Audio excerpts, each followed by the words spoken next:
Thank you all for sending questions for the Tuesday Q&A. If you guys have a question for me, description box down below with all the details on how you can send questions. Scott Casey Gale asks, for the Q&A, does NXT commentator look like Michael Cole? If you're talking about Tom Phillips, no, he does not look like Michael Cole, but he has the same mannerisms and announcing as Michael Cole, but he looks nothing like him. Snowdrop asks, what would you do if Scott Steiner was a playable character in GTA? I would go around the streets punching all the fat people in the world, calling them fetuses. I would make sure to visit the strip club regularly, and I'll ask every girl on the street if they want to suck my dick. That's pretty much what I would do with Scott Steiner. I probably wouldn't play any missions, because playing missions with Scott Steiner would be useless and a waste of time. That's just the bottom line when it comes down to it. But it would be cool if Scott Steiner was like a side character in the GTA games. I mean, he's a freaking funny guy. Could you imagine if he was a side character in GTA? It'd be hilarious. Chase Allen asks, Q&A, what are some of your wrestling fantasy matches you want to see?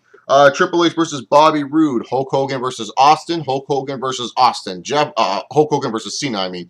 Jeff Hardy versus John Cena, AJ Styles versus Rey Mysterio, and the Dudley Boys versus the Legion of Doom. Those are some of my fantasy matches that I can pop up in my head at this time. Chris Bandicoot asks, what Q&A, what things would you like to see in WWE 2K15 to better the game, and how should the game be improved? Make the matches feel a little bit more realistic, I would say. You know, make sure running attacks cannot be spammed all that much.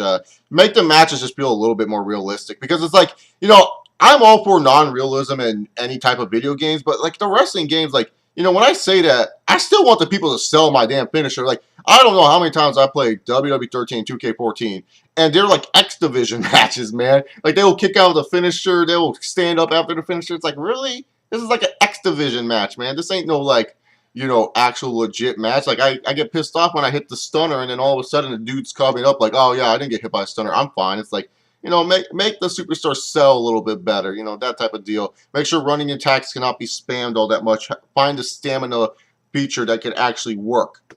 Those would be my suggestions how to improve 2K15, in my opinion. Michael Murray asks, since Survivor Series is still a big show, how come they put little effort into the 5-on-5s these days? I think it's just because the WWE doesn't trust, you know, some of their talents to produce good 5-on-5s. Like, when you look at the 5-on-5s nowadays, man, they like to group up the biggest stars in one 5-on-5. So let's say if we had a 5-on-5 today, it'd be like Team Cena versus Team Rollins, because Cena's the golden child and screw Dean Ambrose. So it'd be like Cena, Ambrose, Big Show, throw in two random fucks in there, and then that are baby faces, that are big stars, Dolph Ziggler and Sheamus taking on, like, you know, Seth Rollins, Randy Orton, Rusev, Bray Wyatt, and Cesaro. See, I just named you a 5-on-5 right there. What other superstars can make another 5-on-5? You get what I'm saying? The WWE likes to stack up their 5-on-5s to make them feel like a big deal, because they feel like the more name value in a 5-on-5, the more interest people will have in it. But to me, I feel like you should try to find a balance in these 5-on-5s, because instead of just focusing on one 5-on-5, you can make 3 really good 5-on-5s. You could have Cena versus, you know, Rollins if you want to do that. You can have Miz versus Sheamus. You can have Ziggler versus, you know, God, who would he be feuding? Cesaro at the time, I guess. So yeah, you know what I'm saying? You can separate some of your bigger stars, or hell, if you want to do Ambrose versus Rollins and Team Cena versus Team Orton, that would work fine too. I mean, it's just that the WWE always feels like they need to stack up, you know, those 5-on-5s, when really, to be honest, you don't need to, because the 5-on-5s, they tell good stories regardless. The 5-on-5s are a good way to create new stars, man. You can have it where one person on team is just completely dominant. Like, it's fine to have a throwaway 5-on-5 match. Like, for example, if you did a 5-on-5 match, and let's say Great Khali was still a big fucking deal, it would be fine if Great Khali, you know, just dominated that one team by himself, and then like the rest of his teammates hold his hand up, and then he attacks his teammates. That would be fine. That's good storytelling there. You know what I'm saying? So it's just like, I feel like the WWE just doesn't really trust any of their other superstars to create good 5-on-5s, even though I feel like 5-on-5s are a good way to give world champions a break, to have the contender feud off against the world champion in a 5-on-5. And then not only that, you can end feuds or start feuds inside those 5-on-5s, and you can make stars by having them eliminate the most people or being the sole survivor of their team. So yeah, that's just some ideas. I don't know why WWE doesn't focus on them. I just feel like they just don't trust their talents to produce good 5-on-5s. Elliot asks, What if CM Punk ended the streak? Do you think he would still be in the WWE today? No. CM Punk, dude. He bitches about everything. Like Elliot, CM Punk had a year-long title reign, a year-plus long title reign, and he was still upset. If he would have ended the streak, he wouldn't give a fuck that he ended the streak. He would just counteract by saying, well, it didn't main event WrestleMania, did it? Me ending the streak didn't main event WrestleMania. I just want to main event WrestleMania. How come I can't main event WrestleMania? And he would just leave anyways. So no, him ending the streak, it wouldn't have kept him in the WWE. It wouldn't have whatsoever. Travis Nelson asks, what do you think Daniel Bryan would be doing right now in the WWE if he were healthy? Well, he would have just jobbed to Lesnar for the second time. Maybe he'd be feuding with Rollins? Kane? Again? Shit. I don't know, man. Honestly, I don't know what you do with Daniel Bryan if he was still healthy. Because, the same shit that happened to John Cena, it would have happened to Daniel Bryan. John Cena would be doing his own little thing. Like, John Cena would probably already have buried Rusev at this point. So, let's see. John Cena would be somewhere around there. So, I don't know. Maybe if the WWE was ballsy, they turn Cena heel and Bryan feuds with him? Honestly, I can't tell you, man. I can't tell you what Daniel Bryan would be doing right now. I would think maybe a feud with Seth Rollins, but then that interacts with the Dean Ambrose feud. But yeah, I don't know. I don't know what they would be doing.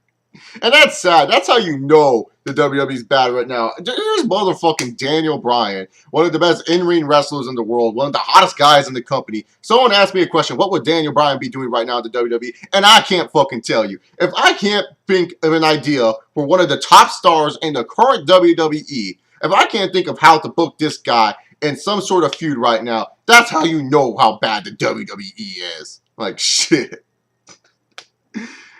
I mean, it's bad enough because they don't even know how to book John Cena in real life. Like, they don't know how to book that motherfucker. And I can't even think of ideas how to book Daniel motherfucking Bryan. That's sad how bad the WWE is. I just don't know where he would fit right now, man. That's just the honest truth. Largest 85 asks, do you think this time next year, October 2015, will WWE be better or even worse than it is right now? Oh, I think it would be better. Yeah, I definitely think it would be better, especially if WWE says, all right, Cena, Orton, Kane, and a bunch of old people, take a back seat. Let's see what happens with the Roman Reigns, the Seth Rollins, the Dean Ambroses, and, the Daniel Bryans when he returns. Let's see what these guys can do. Y'all can be in major feuds. Y'all can feud with them, but you're not going to be the main focus of attention. I think it's finally time the WWE realizes, look, sure, Roman Reigns, he's not John Cena. He's not selling the merchandise like John Cena is. He's not the guy of the WWE. But WWE should finally realize and take a chance and take a risk and put the spotlight on someone else. You can still make your Cena shirts. You can still feature John Cena, but don't make him the main focus. Focus on the other homies right now. Because if the WWE doesn't take this risk, October 2015, we might be just sitting here and I might be talking about the same crap. And mostly, dude, largest, just know, fall time for the WWE, it sucks regardless. It doesn't even matter if it's like Cena being shoved down your throat or other shit. Fall time just normally sucks for the WWE because they just don't try. They just don't try in the fall time. Like, spring and summertime is the only time where I really feel like WWE tries their hardest. Like, the last good fall time, in my personal opinion, was 2002. That was the last time I felt fall was really, really hot for the WWE. Some may argue 2003 because of the Kurt Angle Lesnar feud. Some may argue 2005. I know a lot of people enjoyed the chase of Jeff Hardy trying to win the title in 2008 for the fall time. But normally, when it comes down to the fall time, the WWE tends to struggle and not do very well. Just the bottom line, a lot of people going back to school. Wrestling's the last thing on their mind. Wrestling's not really the most popular form of entertainment. So, but I definitely think October 2015 will be better than the 2014 of October. Reed 19 asks, what if the entire Breakfast Club died in a freak breakfast accident and Scott Steiner married Steph McMahon? Reed 19, how dare you? Apologize in the comments section for saying the Breakfast Club could die in a freak breakfast accident. How is that even possible, Reed 19, for the Breakfast Club to die while eating breakfast? Come on, man. Not only that, sure, it's cool Scott Steiner would marry Stephanie McMahon, but I love Scott Steiner, and I appreciate the hilarity that Scott Steiner gives me. Don't get me wrong. But I would lose the political bullshit hilarity of the Breakfast Club. And you know how depressing that would be if I don't have the Breakfast Club to just laugh at their egos? You know how depressing that is for me as a fan? You know, I'm one of these fans that actually have a sense of humor and sarcasm when it comes to professional wrestling. The Breakfast Club, they're the main reason of that sense of humor and sarcasm. The way they bury people, the way they politic, the way they freaking try to shove themselves down our damn throats. It's hilarious to me sometimes because it's just like, God damn, this company could be so much better, but you egomaniacs try to feature yourselves. And it's just hilarious because I imagine the conversations these men have of trying to become big stars and all that other crap.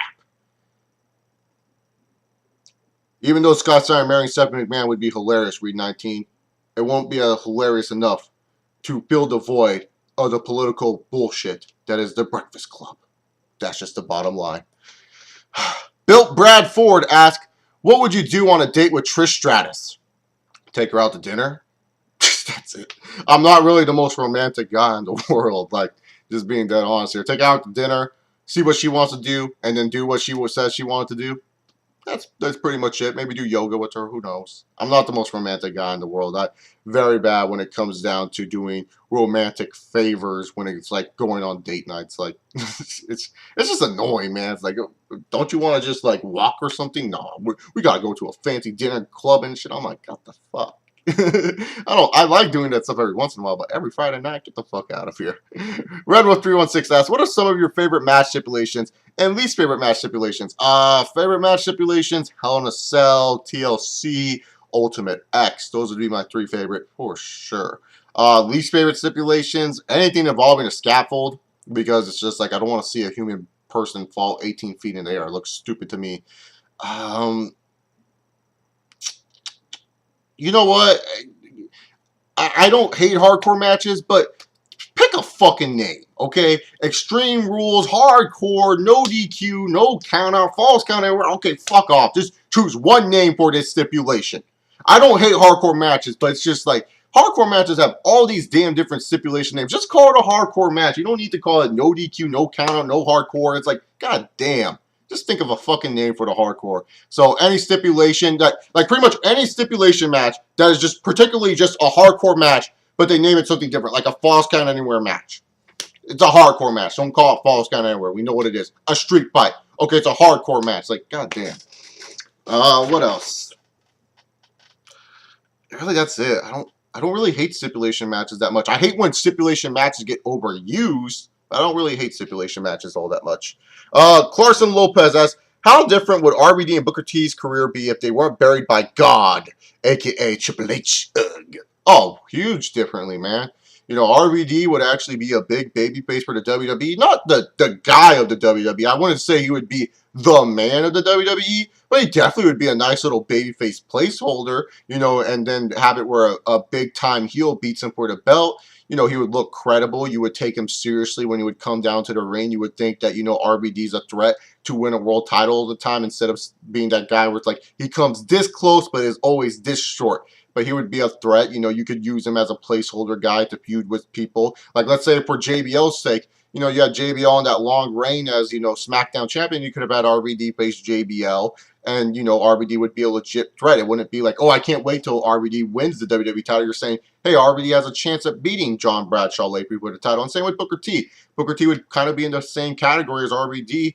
And hell, for freaking A, you know, you get a black world champion, you would probably make the black demographic feel proud that, you know, they had someone like Booker T who went through all these trials and tribulations to reach to the mountain point on Monday Night Raw. So it would make them both bigger stars for sure. They would actually feel like big deals when they would go into this world title matches instead of guys where it's like, well, they came this close, but they didn't really reach it, if you get what I'm saying. The Gochi Man asks, what if John Cena came out to massive boos one day and then stuck up both middle fingers at the fans? Oh, he would be cheered a little bit. I think some of the fans would be like,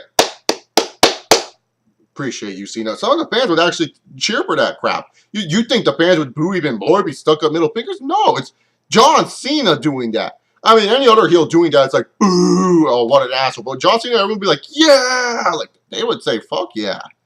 I think the fans would cheer about it because Cena's actually showing he has human emotion. One of the main problems with John Cena's character is he doesn't show human emotion. So many fans, when they were doing that stupid Heyman Cena segment, wanted to see Cena just scream at them. Because if Cena would have said to the fans, shut the hell up, they would have cheered. They would have not booed whatsoever. And if anyone wants to argue that, those fans were cheering for Cena to do it. They wanted Cena to do that just to cheer him, just to see that he has human emotion. Trust me, these fans would cheer.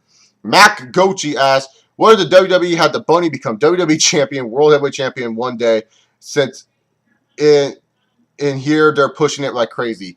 Oh, God. I don't think he'll ever be champion, but if he does, I'll probably stop watching WWE for a while. Wrestling as a whole, because I've already done with TNA. I've given up on that company. I read that Bound for Glory card. I said, oh my God. I'm going to review Bound for Glory 2014 on this channel, but it's most likely going to be my depressing funeral for TNA, because that shit is ridiculous to me. I'd be done watching wrestling if the Bunny, won the title. I have the Bunny on my Twitter picture. It's not like my main Twitter picture. It's like my Twitter cover. I have it on there. It's because my Twitter cover, it's like more of like a comedy release for me. It's like how I feel about professional wrestling right now. And seeing that stupid Bunny all the time just makes me realize, like, how in the hell am I still watching this shit sometimes?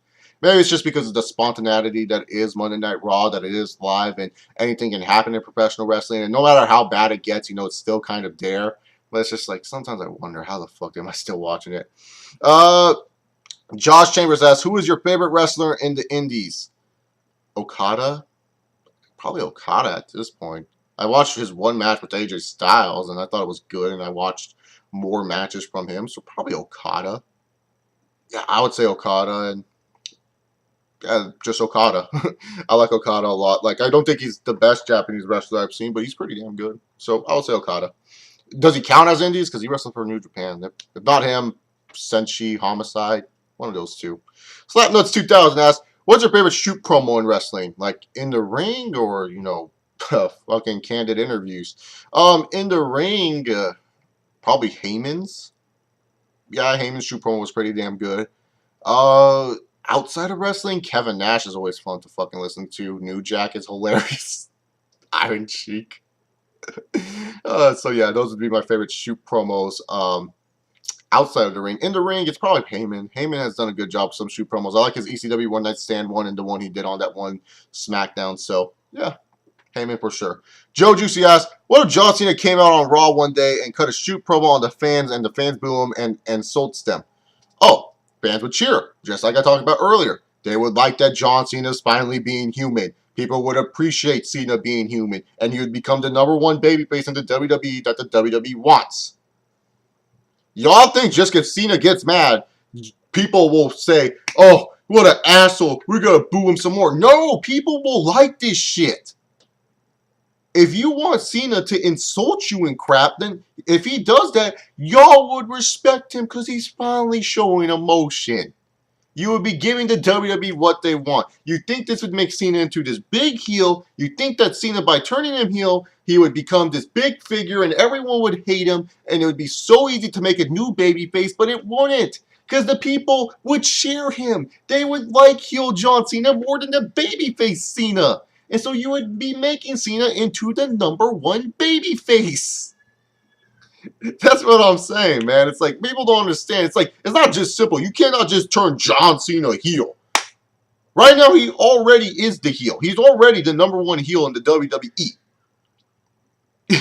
Him showing emotion, and him being a person, and him being a human being, and him being frustrated would make him a baby face. People would respect him. I know how wrestling fans are. I see it on the Twitter all the time. They like when people are real with us. That's what made CM Punk over as a babyface, is because he was real with us.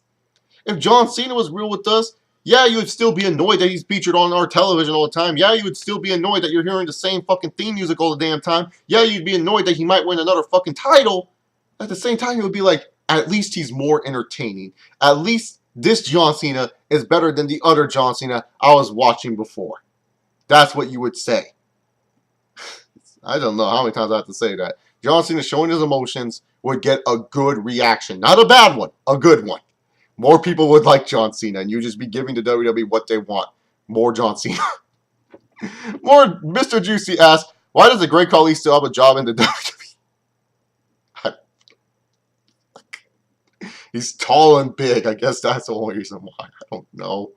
Fucking sells money in India. Who fucking knows why Great Khali still has a job? He He should have the JTG counter. Remember when everyone was all like making that running joke, like how long JTG has been employed in the WWE? Where's the Great Call League counter? Like, fuck. This dude has an ironclad contract, apparently.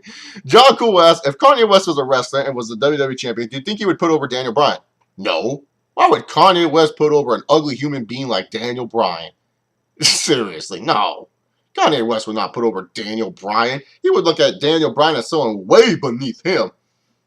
In fact, that would be amazing. Can you imagine WrestleMania 30, like Daniel Bryan goes through like these ultimate obstacles and he looks to beat Kanye West and Kanye West beats him in the most cheapest way? God damn, that would actually give us a heel in professional wrestling, but we can't do that. No heels in professional wrestling. Only dominant baby faces. Whoop-de-doo. But no, I don't think Kanye West would put over Daniel Bryan. Just because he has an ego. And he would look at Daniel Bryan and look at himself and say no. Jake Loomis asks, if I asked you 3 years ago that Daniel Bryan was going to main event WrestleMania 30 against the Breakfast Club, what would you believe me? No. I would laugh at you. I'd be like, wait, you telling me Daniel Bryan, the United States champion, that the company pretty much doesn't like because he's already fucking small. I mean, he's a great in-ring talent. Don't get me wrong, dude, but they don't like this guy. They won't main event him against the Breakfast Club. And if you would have told me that in 2011, I would have laughed my ass off at you. I would have said you're an idiot. Stop watching wrestling. Like, I would have laughed because there's no way in hell at that time you could have told me Daniel Bryan against the Breakfast Club. If you would have especially told me that he would beat Triple H. If you would have told me Daniel Bryan would have beaten Triple H in the opening match. Not just any match, the opening match, the first match. I would have laughed my ass off. And then you tell me he beats a returning Dave Bautista and a long-reigning champion in Randy Orton.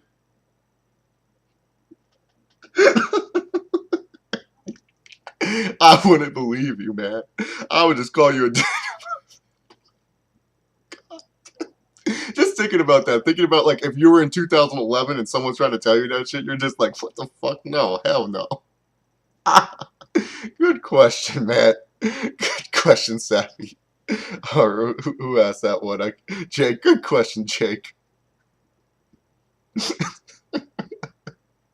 Could you imagine telling a motherfucker 3 years ago in 2011 when Daniel Bryan was United States champion not doing shit and Triple H was feuding with The Undertaker? Yeah, Daniel Bryan's going to beat Triple H in the opening match at WrestleMania 30. Jay Walker asks, what if Scott Steiner threw a rock at your window and called you a fat ass? I would be honored. I'd be honored by this, and I would say thank you. And I would hang the rock up in my wall. That's what I would do. I'm sorry. I'm still loud about that Daniel Bryan question. I should have saved that for last, man. I need to screen these questions because like I should save the funnier questions for last, man. It's Real Hill asks, what's your favorite WWE PPV theme song? Ooh. Step Up, Drowning Pool, WrestleMania 28. That's probably my favorite. I like that one. And the video package was really good for it, too. So that would be the one for me. And also I like Snow at WrestleMania 24, just because it works well with the video package. So those would be my two favorite WWE PPV theme songs. The Savvy Yes Man asks, what did you think about Lance Cade, and how far do you think he would have gone in his WWE career if he was still alive to this day? I thought he was a solid talent. I don't think he would have gone far at all, man, because they released him and then he died like shortly afterwards. So I don't think he would have gone far at all.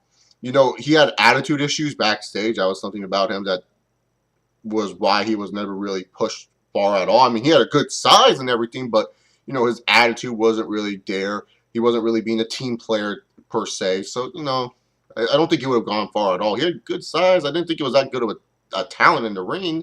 You know, he could be a good character every once in a while, but I didn't think he was that good in the ring. So, you know, he would have a solid career in the WWE, but I wouldn't think he would have gone far. Like, I wouldn't say he would be a main eventer for sure. God, Daniel Bryan. Greg Tumor asks, why do so many wrestling fans continue to watch the WWE when they have said they'd stop watching because how stale the WWE is? And do you yourself sometimes find it to be a habit to watch WWE? Why or why not? I do find it to be a habit to watch WWE. I think so many wrestling fans still watch the WWE is because it's clinging on to hope. It's clinging on to something because, like, you watch it since you're a little kid, and it's like any form of sport. You still watch it when you watch it when you were a little kid. You grew up with it, and you still watch it today. Sometimes you may fall off on certain sports, and I've fallen off on some certain sports. Like I used to like hockey a lot, but nowadays I don't really follow hockey that much. I keep tabs on it, but I don't follow it that much. I'm not as huge as a fan as I used to be. But yeah, I do find it's just like a habit to watch wrestling every Monday night. Uh, it's just like, I wake up and I get excited for Monday Night Raws. Even though Raw might be bad, I still get excited for it. I don't know why. Maybe it's just because, like I talked about in an earlier question, the spontaneous and, excitement of Raw being live could help it out a little bit for sure. So, yeah, I do find it a habit to be watching wrestling. I do agree with you when you said that. Do you think it's a habit that some people watch wrestling? I do think it's a habit, and it's like something that you either grow out of or you stay within it. I haven't obviously grown out of it. That's why I still watch wrestling. I may come on here and say it's stale and boring, but the fun of me watching wrestling every single week, is to be able to make these videos and talk about it to a bunch of people who care to listen about my thoughts and opinions on wrestling. That's also the fun of it for me. So completely agree with you that saying it may be a habit to watch wrestling. I think it's just more of something that you clinged on to. You grew up doing it your whole life and you just haven't grown out of it yet. And that happens to some people. Like I said, I used to be a hockey fan, not really so much anymore. I still check up on it, but not as much. And Final Limits ends off the Q&A as, what if someone broke into your house while you were out and you pull up in your driveway, you see it was Scott Steiner breaking into your house and stealing your eggs. I'm doing him an egg. And then you go in and he asked you to cook eggs. Sorry, tired, and okay, he just was apologizing about the question apparently. Oh, Scott Steiner was asking me to make eggs. I'm doing him an egg. That's one of my favorite lines about Scott Steiner. Steiner Tomko promo. Like, he says this Tomko. I'm doing him an egg. It's like, what? And then he says, I'm hungry at the end of the promo. But yeah, I would cook him eggs, no problem.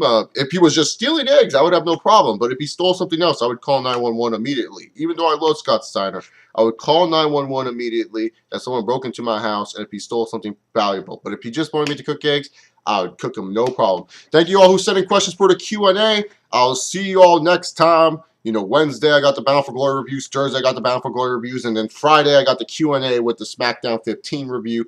Might get a main event review tonight. I don't know if Bo Dallas won the IC title or not, but Chase Bolivar is watching it intensely. I'll see you all next time. Peace.